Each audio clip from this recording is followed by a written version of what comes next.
baax di leen jaajëfal comme ni ngeen ko gisee nag ni ñuy faral di ci ànd ak yéen saa su nekk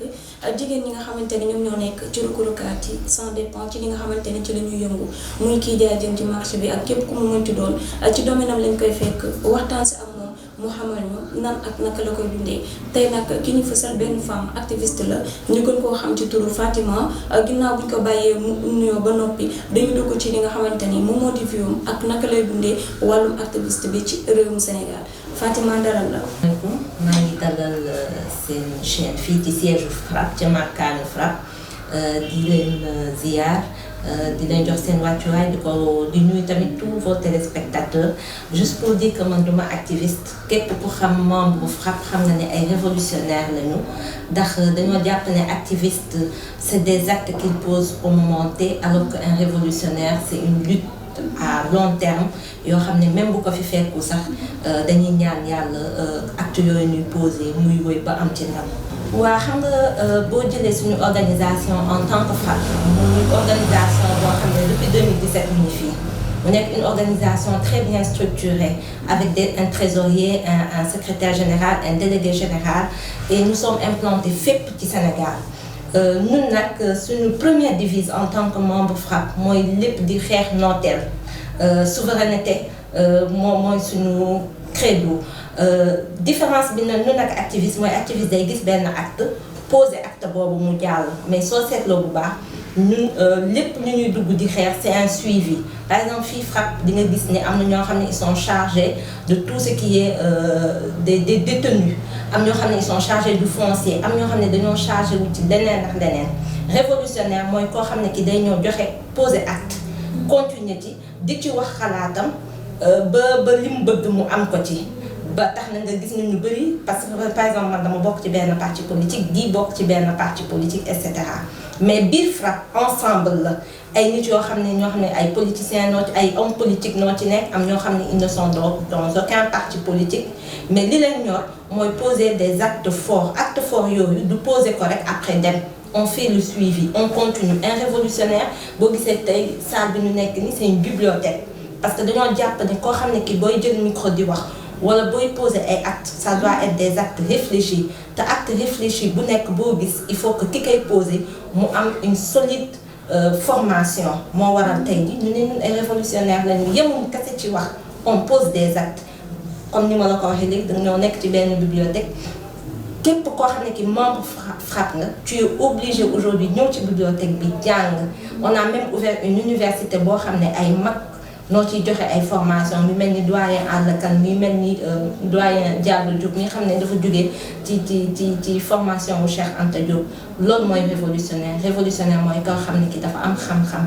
acte bu mu posé xam na fu mu koy posé ak kan la koy posé ak lu tax mu koy posé te rôle FRAPP tey du génn rek xeex et tout waaye rôle FRAPP tey mooy jàngal ndaw ñi xam ne noo ñëw ci ñun wax leen lan mooy seen cosaan lan moo fan leen jóge ak lu tax révolution war a am ci réew mi bu ñu fàtte nag tamit les legs de Cheikh Anta Diop les legs de Thomas Sankara ak keneen tey jii le FRAPP a pour mission a le devoir mun a eggali vision boobu pour avoir une Afrique libre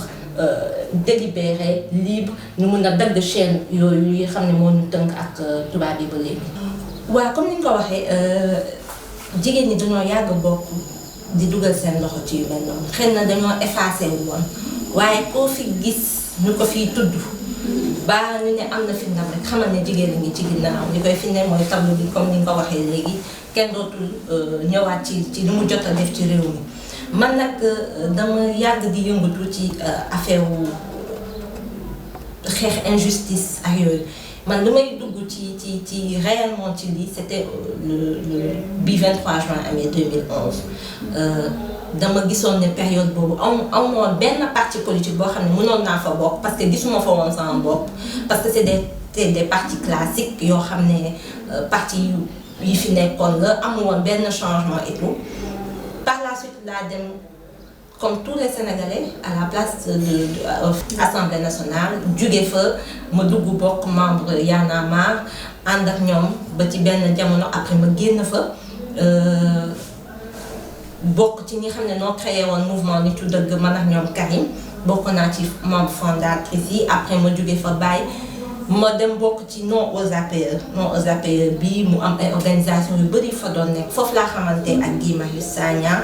Par la suite nag ñu gis na ne organisation yi ñëpp a ngi xeex la même chose mais ci ay rangs dispersés nañ ko doon def mu doon ñu jàpp ne loolu day néewal suñu doole et que dajale nit ñi moo ëpp njëriñ parce que ci la lay gën a dégg ci la nit ñi gën a bàyyi xel et c'est en 2017 noonu la yàlla def ñu créer le mouvement FRAPP avec d'autres organisations comme Ousmane Wade mi toog xam ne UP la fële la nekkoon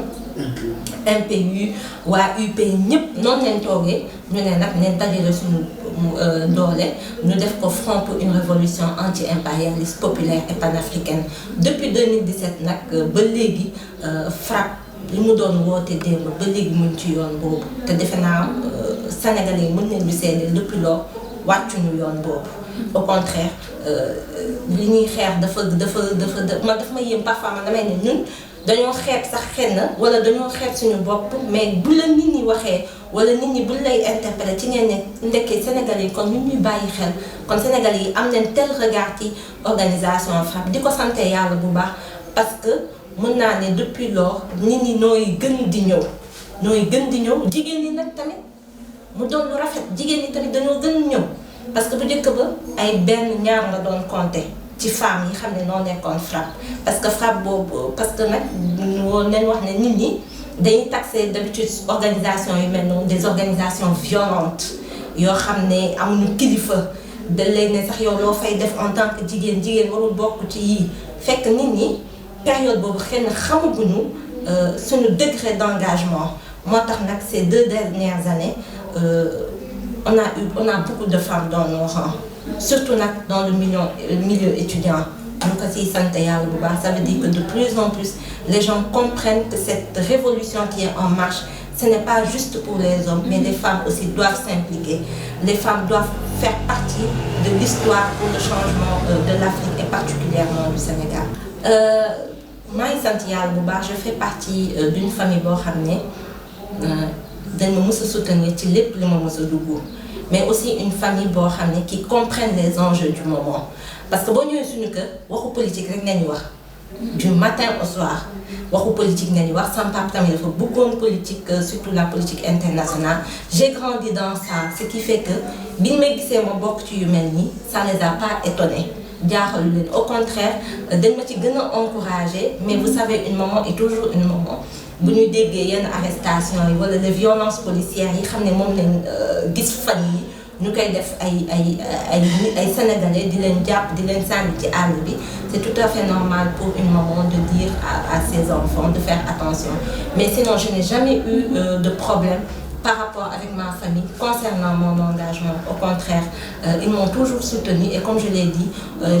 j'ai toujours baigné dans une famille où on a parlé que de politique et c'est tout à fait naturel que ñu gis ma ci lu mel nii. waaw du ñàkk dañ may ne tout le temps que dama am fit parce que mënuñu comprendre le fait que ma tuuti déjà ma nekk poids plus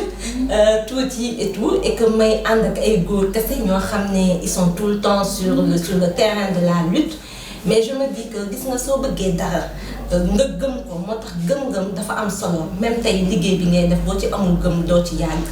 parce que benn activité n'est à 100% garantie sans danger et engagement moo ci am solo ba pare bëgg li ngay def ba pare ni nga xam ni ngay àndal dafa am solo te milieu bi tamit milieu révolutionnaire il faut que ni ngay àndal ngeen bokk même vision même objectif affaire du question de fit mais question gëm li ngay def la gaa fit am na ci waaye gëm ko parce que sénégalais yi tamit ils ne retiennent qu'une seule chose la constance dans les mouvements te loolu moo ci am solo être constant ci li ngay def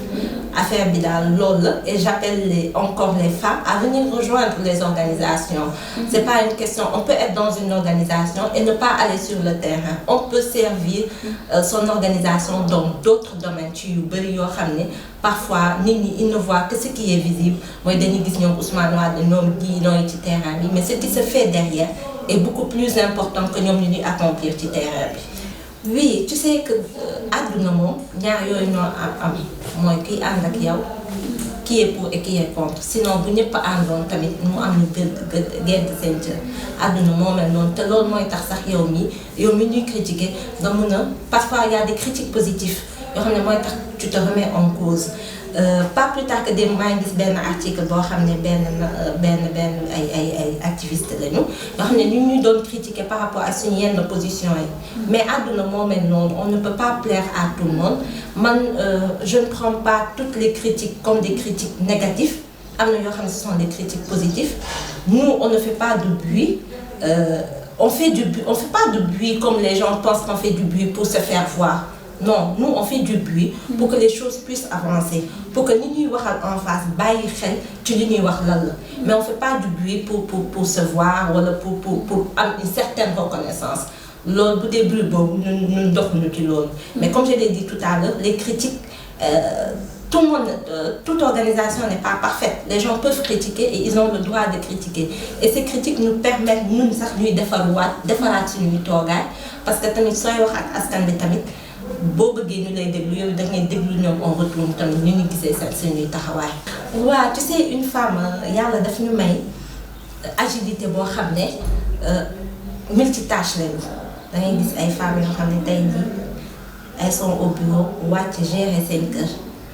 li ñuy am yàlla daf ñu may tamit une certaine intelligence pour pouvoir faire les choses correctement.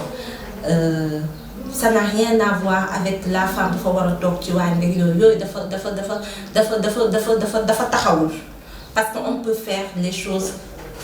carrément bien mooy boo nekkee ci liggéey bi boo nekkee ak sa borom kër di gérer say doom ak yooyu loolu yàlla moo ñu ko may ba pare ñu koy def avec beaucoup de fierté ñu bëri tey ji on peut prendre beaucoup d'exemples de femmes tey ci biir Sénégal yoo xam ne mais xoolal kii jaay jën day xëy fajar dem marché jaay et tout bu wàcce mooy dem këram mooy togg añ mooy toppatoo doomam moo léeg-léeg sax mu jaay njoganal ci buntu kër gi te loolu yëpp elles le font avec beaucoup d'intelligence beaucoup de tact te machallah lu dul bénéfice rek nañ ciy gis loolu pour man c'est un faux débat et que la femme doit être dans la cuisine loolu defe naa sax kenn waxatu ko sax léegi mun xam c'est une question un peu mais en tout cas moi personnellement ba fi may toll ba may wax nii xam naa ne bu ma amoon borom kër tamit du ma bàyyi parce que comme ni ma ko waxee sànq c'est un engagement qui est dans nous c'est inné c'est dans le sang comprendre nga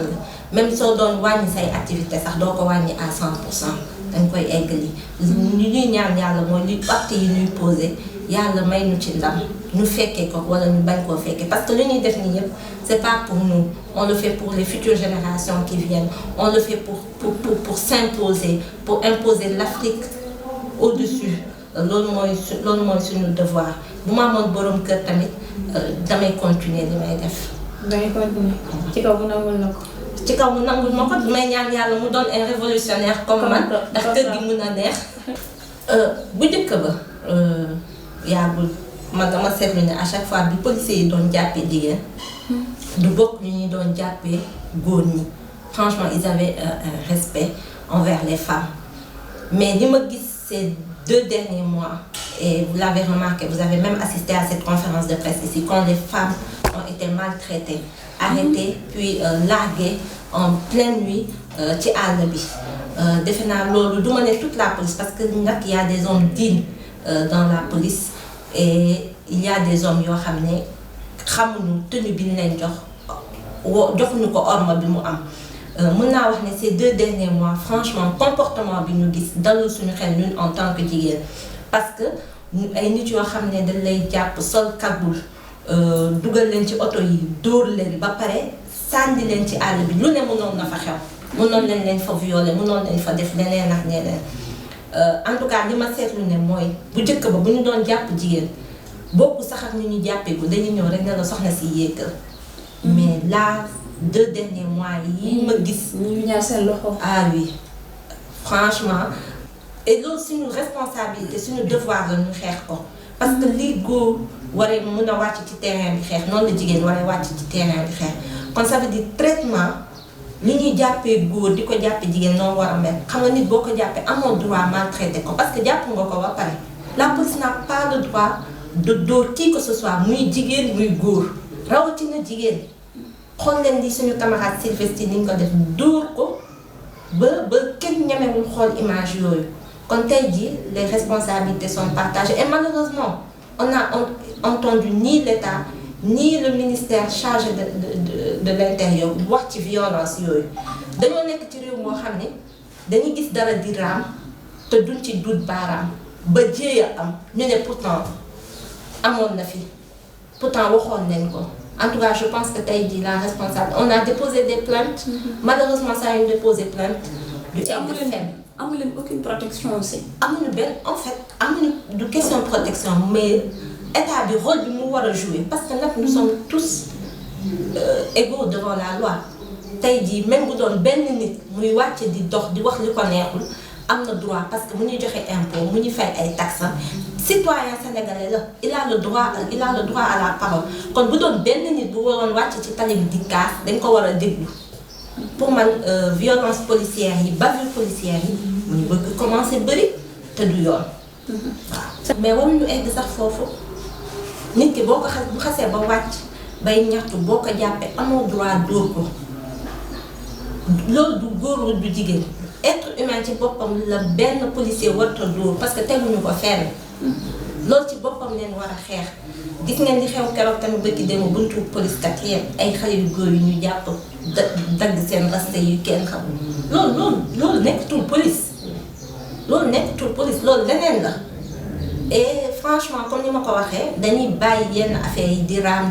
ba jéeya am après tout le monde s'alarme tout le monde wax yéen la presse vous vivez la même chose vous êtes souvent agressé par la police tey jii pourquoi attendre muy dal keneen pour ñu mun cee wax tey jii ñëpp a war a manko nekk violence policière yi ñuy faire subir aux citoyens sénégalais dafa war a arrêter bëri na mën naa ne bi ma ci gën a marqué mooy frappe dañu mës a gis ñuy am ay arrestation commissariat 24 heures 48 heures mais defe naa la première fois ba ñu jàppee le camarade Guy Marius Sagna yóbbu ko Rebeuss defe naa bokk na ci épreuve yoo xam ne mësuñu ko woon dund et il fallait relever ce défi. Première remorse Guy Marius Sagna. waaw première fois bi ko compté. waaw parce que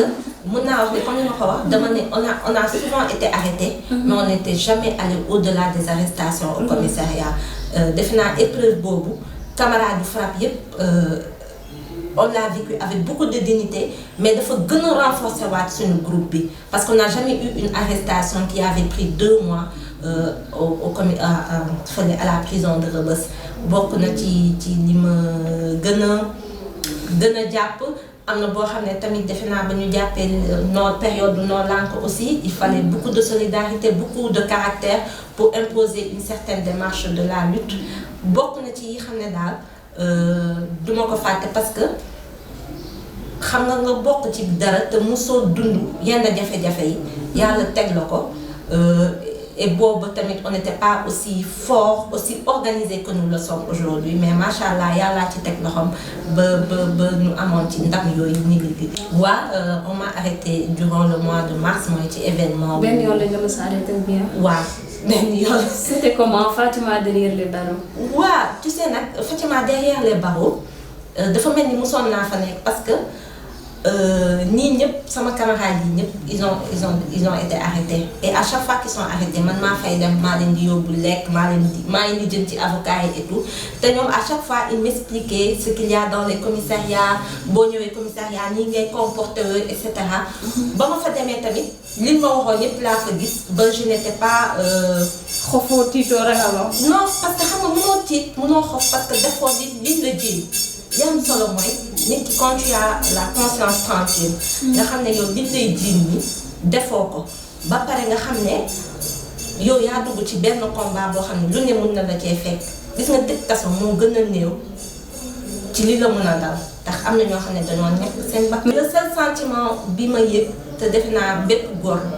danga koy yëg mooy bi may dem kaaf ba ñu may takkal ma noot yi bañ may takkal ma noot yi j'ai pleuré en fait. jooy naa parce que dama musuma woon xalaat ne dinañ ma mës a takkal ay menottes foofu moom wax dëgg yàlla jooy naa parce que dama ne lii gor moomul yenn yi en fait ci ngay comprendre yu bëri mooy kaso du kaso jommul kenn soxna si jommul kenn foofu moom wax dëgg yàlla j'ai versé des larmes mais je me suis remise automatiquement parce que je me suis dit que man ma accepté mener ay combat comme c'était ça les conséquences te mooy conséquence bi gën a ndaw am na ñoo xam ne ils ont perdu une jambe am ñoo xam ne dañoo ñàkk seen loxo am na ñoo xam ne ils ont perdu la vue am na ñoo xam ne ils ont perdu la vie sentiment de regret mënu ci am parce que bi ngay poser acte wala bi ngay dugg ci engagement wala xeex ça a été bien réfléchi tu as pesé le pour et le contre regret amu ci man boog man li may def du matin au soir mun naa commettre des erreurs nangu ko mais pas de regret dans la lutte. Oui, ma famille d'origine, ma famille naturelle, ma famille politique, mes camarades, ñoom ñëpp et ils savaient que c'était ça les conséquences en fait et que une Fatima derrière les barreaux ne doit pas empêcher la lutte à continuer. man sama ay seet si ma benn yoon parce que am mënu ko. du question mënu ko mais xamoon na ne que ni ba par exemple. man bi ñuy dem di seeti sama yaay di ko bëgg a masawu et tout mooy payi nga gis nii di ko dem seeti mais ñoom dañoo ñëw ne ma mais ñun ba ma génne ne ma man ñun sa yaay daf ñu jaaxal parce que sa yaay wanul benn signe de faiblesse au contraire noo ngi doon wax leneen ma parce que ma mère xam na ci li xam na doomam xam na ci li ma nekk te xamoon na ne tôt ou tard que lii mën na am parce que man chaque jour saa yi ma génne pour une manifestation quel que soit à la fin damay ne sama yaay tu peux t'attendre à tout. non sama yaay man déjà bu ñëw dama koy ñëw bu mu fi ñëw. parce que pour man elle n'a rien à faire là-bas et sama yaay c'est quelqu'un que je protège en dehors des caméras bëgguma sax ñu koy interviewer yooyu parce que loolu li may def concerné wu ko. mais man sama frère doon na ñëw tous les jours le matin à 6h du matin di ma indi ndékki xam nga et tout en tout cas c'est une expérience qu'on a vécue et qu'on a vécu avec beaucoup de dignité. pour te dire ba ma génnee kenn musuma woo réunion de famille. ba taaj ma benn et ba ma génnee au contraire dama enchaîner directement parce que dama génn mais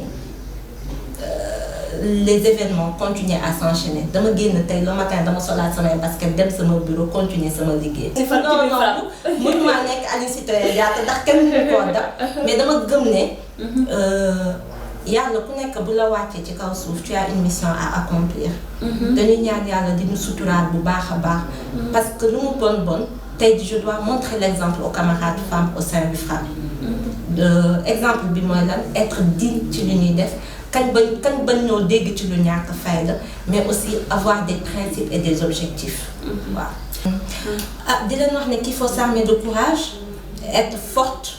et beaucoup apprendre mooy. apprendre de la vie parce que am na loo xam ne dañ la koy jàngal école am na loo xam ne yow yaa koy jàngal sa bopp savoir d'où on vient xam ñun nooy kan mais aussi avoir une confiance en soi parce que nit boo wóolu sa bopp amoo confiance en soi munoo wax leneen keneen ba mu dégg la et surtout comme ni ma ko waxee s'accompagner des gens yoo xam ne vous avez les mêmes objectifs vous avez les mêmes trajectoires ngeen gëm dara en tout cas loolu laay lancer aux femmes particulièrement aux femmes du FRAPP qui viennent tous les jours ici loolu mooy sama discours xam ñun ñooy ñan ak lan moo ñu tax a jóg. waaw di leen remercier bu baax c'est toujours un plaisir bu ay nit ñëwee di la interviewer bu dem amaana sax li ngay def lu ndaw la mais xam nga nit dafa bëgg ñu koy ne waaw góor te may rafetlu bu baax votre déplacement j'espère que l'émission nit ñi dinañ ci am luñ ci jàng di remercier aussi tous mes camarades. Tous les camarades du FRAPP de me supporter parce que nag je suis pas facile à vivre damay ñëw réunion yi léeg-léeg di kii mais je les remercie aussi de leur présence c'est une deuxième famille parce que xam nga soo jógee sa kër 80% du temps bi ngay passer tu les passes avec des gens yoo xam ne qui ne sont pas souvent des membres de ta famille mais ñoom wax dëgg yàlla mat nañ famille te saa yu lu mun ci xew mu taxaw loolu am solo la te loolu mooy dëgëral sax une relation et un mouvement ci bu ñuy dem ci yenn lutte yi